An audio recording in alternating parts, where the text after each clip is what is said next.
বাংলাদেশের সঙ্গে সম্পর্কের ধরন ভারতকেই ঠিক করতে হবে বললেন পররাষ্ট্র প্রতিমন্ত্রী।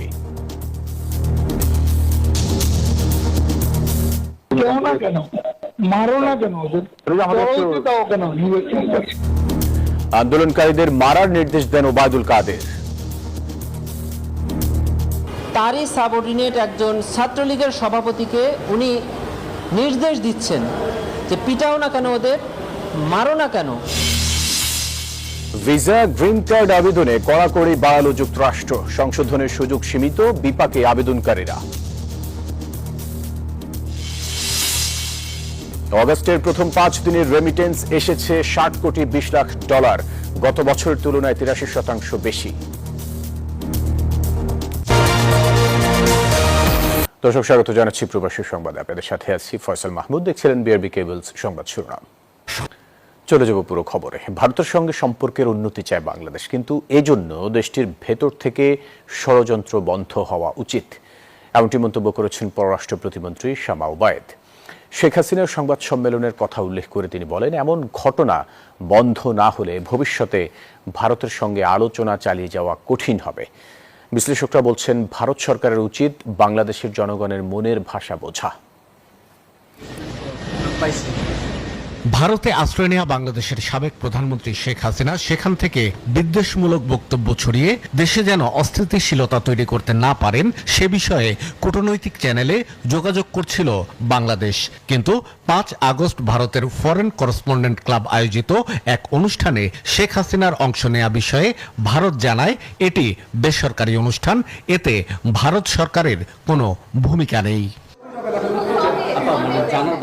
ভার্চুয়াল সেই আয়োজনে শেখ হাসিনার অংশগ্রহণ বিষয়ে ক্ষুব্ধ প্রতিক্রিয়া জানিয়েছে বাংলাদেশ। পররাষ্ট্র প্রতিমন্ত্রী শামা ওবায়েদ সাংবাদিকদের বলেছেন, জুলাই আন্দোলন এবং বাংলাদেশের জনগণের আকাঙ্ক্ষা নিয়ে ভারতের সংবেদনশীল আচরণ করা উচিত।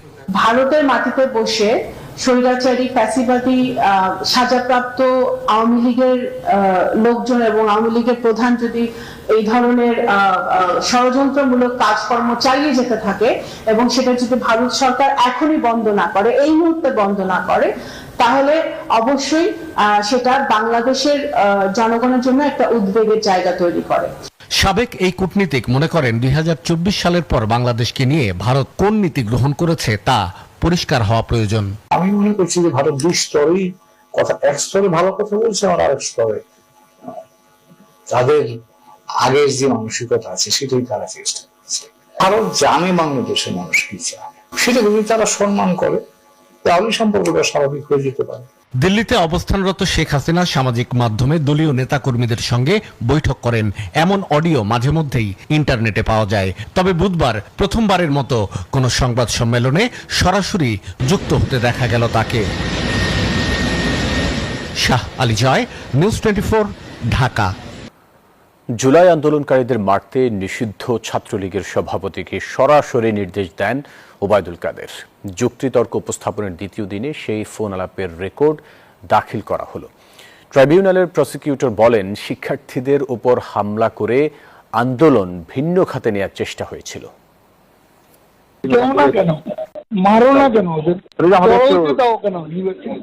নিষিদ্ধ সংগঠন ছাত্রলীগের সভাপতি সাদ্দামকে এই নির্দেশনা দিতে শোনা যায় কার্যক্রম নিষিদ্ধ আওয়ামী লীগের সাধারণ সম্পাদক ওবায়দুল কাদেরকে। 24-এর 11 জুলাই শিক্ষার্থীরা যখন আন্দোলনের রূপরেখা নিয়ে সংবাদ সম্মেলনের পরিকল্পনা করেন তখন এই নির্দেশনা দেন তিনি। আমরা যেন ওদের মুখোমুখি না যাই, এটা যেন বারবার আমাদেরকে বলতেছিল। আজকে কে বলতে এই ফোন দিয়েছিল সবাই, আমাদের পুলিশ প্লাস বিপ্লব যোগাযোগ করছিল। সাদ্দাম হোসেন পুলিশের দোহাই দিয়ে বলেন, পুলিশ মুখোমুখি হতে নিষেধ করেছে, তবে নির্দেশনার বাস্তবায়ন ঘটে 15 জুলাই। ঢাকা বিশ্ববিদ্যালয়ে হামলা হয় আন্দোলনকারী শিক্ষার্থীদের ওপর। সেই ঘটনায় দায়ের হওয়া মানবতা বিরোধী অপরাধের মামলায় যুক্তিতর্ক উপস্থাপনের দ্বিতীয় দিন এই ফোন রেকর্ড উপস্থাপন করা হয় ট্রাইব্যুনালে। যে being a secretary of the political party, তারই সাবঅর্ডিনেট একজন ছাত্রলীগের সভাপতিকে উনি নির্দেশ দিচ্ছেন যে পিটাও না কেন, ওদের মারো না কেন, বাড়তে দাও কেন। এই 3টি শব্দের মাধ্যমে এইটি আন্তর্জাতিক অপরাধ ট্রাইব্যুনাল আইনের আমরা বলি ইনসাইটমেন্ট, উস্কানি দেওয়া। প্রসিকিউশন জানায়, শিক্ষার্থীদের ওপর নির্যাতন করে আন্দোলন ভিন্ন খাতে নেয়ার চেষ্টা হয়েছিল। যে জুলাই গণঅভ্যুত্থানে Awami League as political organisation সাংগঠনিক সিদ্ধান্ত নিয়ে ছাত্র জনতার উপরে হামলা করেছিল, তাদেরকে আহত করেছে এবং হত্যা করেছে। এটা শুধু ওবায়দুল কাদেরের সিদ্ধান্ত না, এটা শুধু আরাফাত অথবা নিখিল অথবা ইনানের সিদ্ধান্ত না, এটা ছিল আওয়ামী লীগের একটা অর্গানাইজেশনাল ডিসিশন। মামলাটিতে অন্য আসামিরা হলেন আফওয়ামা বাহাউদ্দিন নাসিম, মোহাম্মদ আলী আরাফাত, শেখ ফজলে শামস পরশ, মাইনুল হোসেন খান নিখিল, সাদ্দাম হোসেন ও ওয়ালি আসিফ ইনান। আসামিরা সবাই পলাতক। মাহমুদ হাসান, নিউজ 24, ঢাকা। অভিবাসন সংক্রান্ত সুবিধা পাওয়ার আবেদন প্রক্রিয়ায় নতুন কড়াকড়ি আরোপ করেছে যুক্তরাষ্ট্র। নতুন নিয়ম অনুযায়ী ভিসা, গ্রিন কার্ড, নাগরিকত্ব সহ বিভিন্ন অভিবাসন সুবিধার জন্য জমা দেয়া আবেদন অসম্পূর্ণ হলে আবেদনকারীকে তথ্য জমা দেওয়ার সুযোগ না দিয়েই তা সরাসরি বাতিল করতে পারবেন অভিবাসন কর্মকর্তারা। এরই মধ্যে কার্যকর হয়েছে এই নির্দেশনা, যার ফলে যুক্তরাষ্ট্রে পড়াশোনা, চাকরি বা স্থায়ীভাবে বসবাসের পরিকল্পনা করা হাজারো আবেদনকারী প্রভাবিত হতে পারেন। চলতি 2026-27 অর্থ বছরে অগস্টের প্রথম 5 দিনেও প্রবাসী আয়, রেমিটেন্স ঊর্ধ্বমুখী ধারা অব্যাহত রয়েছে। এ সময়ে দেশে 602 মিলিয়ন মার্কিন ডলারের রেমিটেন্স এসেছে, যা গত অর্থ বছরের একই সময়ের তুলনায় 83.7% বেশি। বাংলাদেশ ব্যাংকের সর্বশেষ হালনাগাদ তথ্যে এই কথা জানানো হয়। বাংলাদেশ ব্যাংকের তথ্যানুযায়ী বৈধ ব্যাংকিং চ্যানেলে প্রবাসী আয় পাঠানোর প্রবণতা অব্যাহত থাকায় দেশে বৈদেশিক মুদ্রার প্রবাহ আরও শক্তিশালী হচ্ছে। যথাযোগ্য মর্যাদায় ওমানে বাংলাদেশ দূতাবাসে পালিত হল জুলাই গণ অভ্যুত্থান দিবস 2026। দিবসটি উপলক্ষে মাস্কাটে দূতাবাস প্রাঙ্গণ বিশেষ ব্যানার, জাতীয় প্রতীক ও আলোকচিত্র দিয়ে সজ্জিত করা হয়। পরে ছিল আলোচনা সভা। এতে সভাপতিত্ব করেন ওমানে নিযুক্ত বাংলাদেশ দূতাবাসের শ্রম মিনিস্টার মাহমুদুর রহমান। অনুষ্ঠানটি সঞ্চালনা করেন দূতাবাসের প্রথম সচিব আসাদুল হক। অনুষ্ঠানে জুলাই গণ অভ্যুত্থানে শহীদদের প্রতি গভীর শ্রদ্ধা নিবেদন করা হয়। একই সঙ্গে দেশের গণতন্ত্র, স্বাধীনতা ও উন্নয়নের ধারাকে আরও শক্তিশালী করার প্রত্যয় ব্যক্ত করা হয়। এদিকে যথাযোগ্য মর্যাদায় বাহরাইনেও বাংলাদেশ দূতাবাসে পালিত হয়েছে জুলাই গণ অভ্যুত্থান দিবস। দিবসটি উপলক্ষে দূতাবাসে আলোচনা সভার আয়োজন করা হয়, যেখানে প্রধান অতিথি ছিলেন বাহরাইনে নিযুক্ত বাংলাদেশের রাষ্ট্রদূত মোহাম্মদ রইস হাসান সরওয়ার। কোরআন তেলাওয়াত দিয়ে অনুষ্ঠানের শুরু হয়। এরপর জুলাই গণ অভ্যুত্থান বিষয়ক প্রামাণ্যচিত্র প্রদর্শন করা হয়। 2024 সালের জুলাই গণ অভ্যুত্থানে শহীদ ছাত্র জনতার প্রতি গভীর শ্রদ্ধা জানান এবং আহত জুলাই যোদ্ধাদের প্রতি সহমর্মিতা প্রকাশ করেন রাষ্ট্রদূত।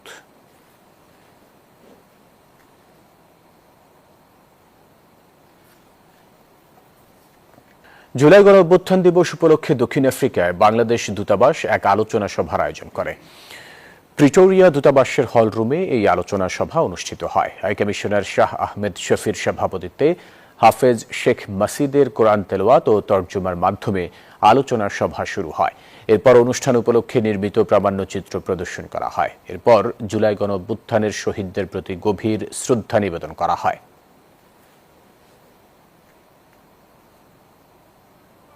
রাষ্ট্রপতি নির্বাচনের তফসিল ঘোষণা করল নির্বাচন কমিশন।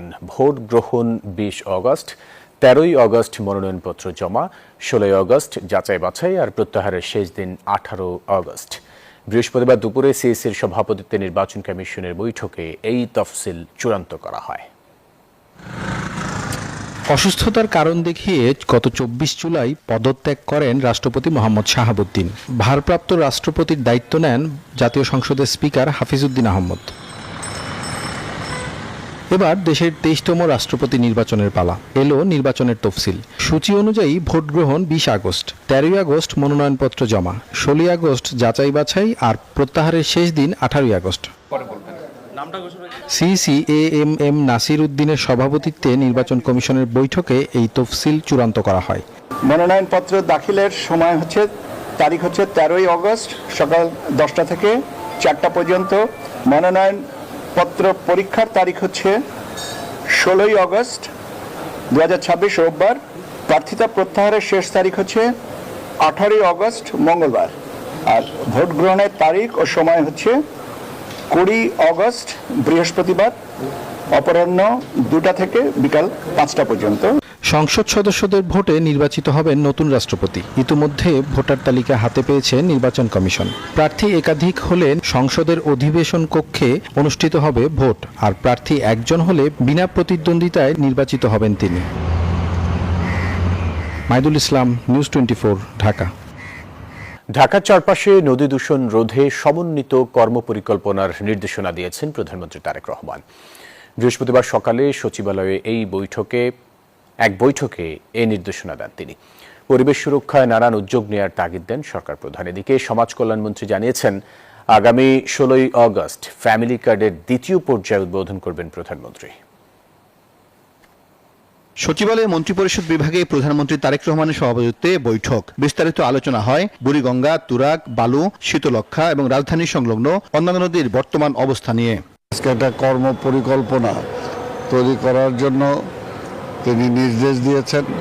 এখানে আমাদের বিভিন্ন মন্ত্রণালয়গুলো এবং আমাদের বাংলাদেশ নেভি এবং সিটি কর্পোরেশন সহ যে সমস্ত সংস্থাগুলো আছে সবাইকে সমন্বিত করে একটা কর্ম পরিকল্পনা গ্রহণ করা, যাতে অতি দ্রুত নদীকে রক্ষা করা যায়, পরিবেশকে বাঁচানো যায়। এই ব্যাপারে কি করা যায় সে ব্যাপারে তিনি নির্দেশ দিয়েছেন। আগামী 1 মাসের মধ্যে এই ব্যাপারে কার্যকর ভূমিকা গ্রহণ করতে হবে।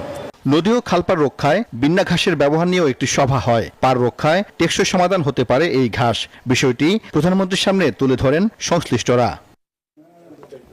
এদিকে ফ্যামিলি কার্ড সংক্রান্ত কমিটির সভা হয় সচিবালয়ে। পরে সমাজ কল্যাণমন্ত্রী জানান, 16 আগস্ট কিশোরগঞ্জের লতিফাবাদে ফ্যামিলি কার্ড দেওয়ার দ্বিতীয় পর্যায়ে উদ্বোধন করবেন প্রধানমন্ত্রী। এবং আমরা খুবই আশাবাদী by the end of the October সারা দেশব্যাপী, সারা দেশের প্রতিটি উপজেলায়, প্রতিটি ইউনিয়নে এটা পর্যায়ক্রমে বাস্তবায়ন করা। এদিন প্রধানমন্ত্রীর সঙ্গে সাক্ষাৎ করেন জাতীয় প্রাথমিক শিক্ষা পদক 2026 প্রতিযোগিতায় দেশের গানে প্রথম এবং নজরুল সঙ্গীতের 3য় স্থান অধিকারী অনুশ্রী রায়। প্রধানমন্ত্রী তাকে একটি হারমোনিয়াম উপহার দেন। আজকে ওনার সঙ্গে যে কথা বলতে পেরেছি, মানে ওনার যে কথা শুনতে পেরেছি, এটাই আমার কাছে অনেক বড়। এছাড়া প্রধানমন্ত্রীর সাথে দেখা করেছেন তাবিউল ইসলাম রাকিব নামের এক নিরাপত্তা কর্মী, যিনি সামাজিক যোগাযোগ মাধ্যমে প্রধানমন্ত্রীর সঙ্গে সাক্ষাতের আকুতি জানিয়েছিলেন। সাইফুল ইসলাম, নিউজ 24, ঢাকা। সাবেক নৌবাহিনী প্রধান রিয়ার অ্যাডমিরাল মাহবুব আলী খানের 42তম শাহাদাত বার্ষিকী পালিত হয়েছে। রাজধানীর ধানমন্ডির মাহবুব ভবনে আয়োজিত মিলাদ ও দোয়া মাহফিলে প্রধান অতিথি হিসেবে অংশ নেন প্রধানমন্ত্রী তারেক রহমান। মরহুমের বিদেহী আত্মার মাগফিরাত কামনায় বাদ মাগরিব ধানমন্ডির মাহবুব ভবনে এই বিশেষ দোয়া মাহফিল অনুষ্ঠিত হয়। প্রয়াত নৌ প্রধানের কন্যা ও প্রধানমন্ত্রীর সহধর্মিণী ডক্টর জুবাইদা রহমান সহ মরহুমের পরিবারের সদস্য, সরকারের উচ্চপদস্থ কর্মকর্তা এবং বিভিন্ন রাজনৈতিক নেতৃবৃন্দ এতে অংশ নেন। মোনাজাতে দেশ ও জাতির সমৃদ্ধি এবং মরহুমের আত্মার মাগফিরাত কামনা করা হয়।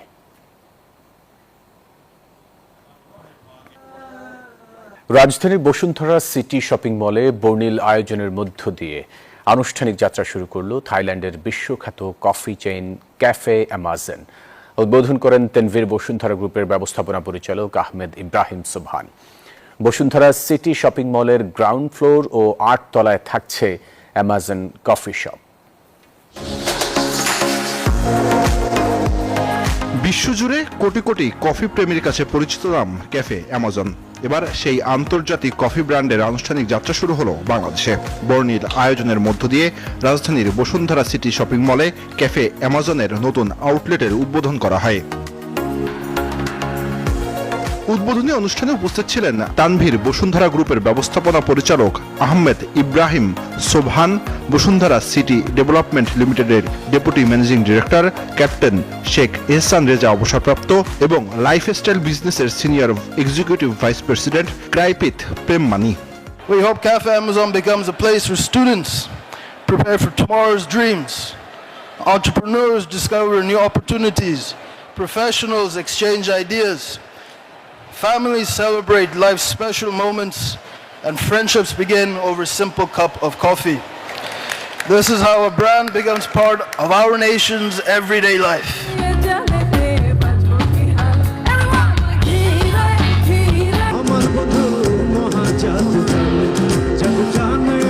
পরে পরিবেশিত হয় মনোমুগ্ধকর সাংস্কৃতিক অনুষ্ঠান। থাইল্যান্ডের ঐতিহ্যবাহী নাচ পরিবেশনের পাশাপাশি মঞ্চ মাতান অভিনেত্রী মুমতাহিনা চৌধুরী টয়া এবং সঙ্গীত শিল্পী হাবিব ও জেফার।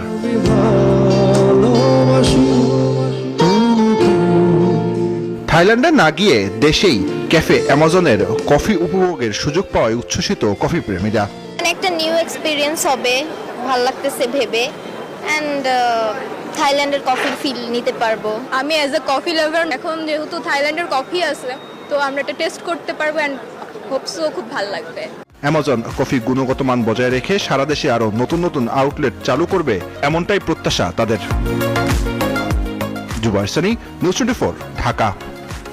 দ্রুত সংস্কার, খেলোয়াড়দের বকেয়া ভাতা পরিশোধ এবং আগামী 7 দিনের মধ্যে স্টেডিয়াম পাড়ার অনিয়ম দূর করার আশ্বাস দিয়েছেন যুব ও ক্রীড়া প্রতিমন্ত্রী আমিনুল হক। বিকেলে জাতীয় স্টেডিয়াম ও এর আশপাশের এলাকা ঘুরে এসব কথা বলেন তিনি। এ সময় স্টেডিয়ামের আশেপাশের পরিবেশ ও অব্যবস্থাপনা নিয়ে অসন্তোষ প্রকাশ করেন তিনি। জাতীয় স্টেডিয়াম এর আশেপাশের বিভিন্ন মাঠ এবং অবকাঠামো পরিদর্শন করেছেন যুব ও ক্রীড়া প্রতিমন্ত্রী আমিনুল হক। দীর্ঘদিন পর আন্তর্জাতিক ফুটবল ফেরার প্রেক্ষাপটে ভেন্যুর প্রস্তুতি, মাঠের অবস্থা এবং সার্বিক পরিবেশ ঘুরে দেখেন তিনি। পরিদর্শনকালে সংশ্লিষ্ট কর্মকর্তাদের সঙ্গে প্রস্তুতির বিভিন্ন দিক নিয়েও আলোচনা করেন প্রতিমন্ত্রী।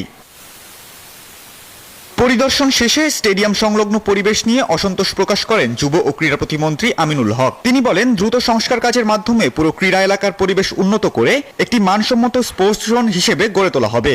সন্ধ্যার পরে যে অনাকাঙ্ক্ষিত ঘটনা ঘটে, ছিনতাই থেকে শুরু করে মাদকের যে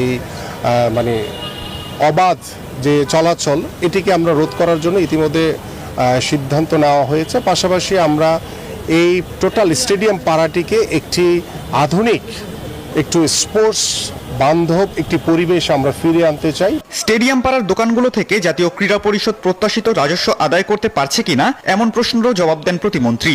এনএসসির যে রেভিনিউ পাওয়ার কথা, সেই রেভিনিউ এনএসসি পাচ্ছে না, তার মানে কি সরকার বঞ্চিত হচ্ছে।